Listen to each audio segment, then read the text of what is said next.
ইস্টাবলিশমেন্টের চাপে উনি নিজেই আত্মসমর্পণ করেছেন। আমার কি সবসময় কি সবার সাথে আমার এরকম বন্ধুত্ব থাকবে? এই কারণে তো মার্কিন যুক্তরাষ্ট্র যদি যখন চাইবে তখন সরকার পরিবর্তন করে দিতে পারবে। একটা গার্মেন্টস হবে, একটা কারখানা হবে, ইনভেস্ট করবে জাপান, সে আমাকে ঋণ দিবে, সে আমাকে ঋণের সুদ পরিশোধ করতে হবে 10%, 15% টাকা আমাকে সুদ দিতে হবে। আবার যেই যন্ত্রপাতি আমি কিনবো সেই কারখানার জন্য, সেই কারখানার যন্ত্রপাতি আমি তার কাছ থেকে কিনতে হবে। যেই যন্ত্রপাতি আমি কিনতেছি, যেই যন্ত্রপাতি আমি খোলা মার্কেট থেকে কিনলে 100 টাকায় কিনতে পারবো, সেই যন্ত্রপাতি আমার তার কাছ থেকে কিনতে হচ্ছে 350 টাকায়। আবার এই পণ্য আমি তার কাছেই বিক্রি করতে হবে, অন্য কারো কাছে বিক্রি করা যাবে না।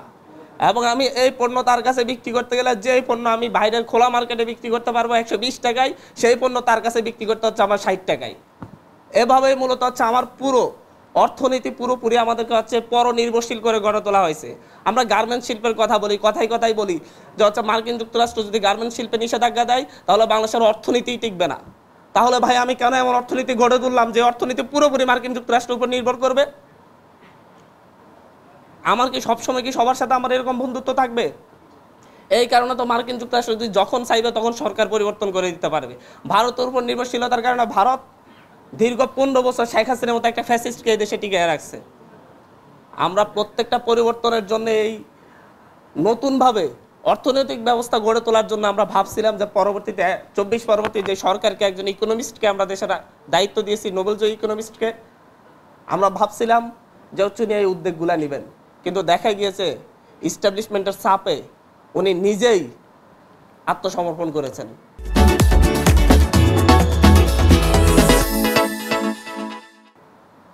এবং সে আগের ধারাবাহিকতার উপর, সে আগের অর্থনৈতিক ব্যবস্থার উপর, আগের রাজনৈতিক ব্যবস্থার উপর, আগের সামাজিক ব্যবস্থার উপর, আগের আমলাতান্ত্রিক ব্যবস্থার উপর আমাদেরকে ফেলে দিয়ে চলে যাচ্ছেন। এবং এবার তোমরা আবার লড়াই করো।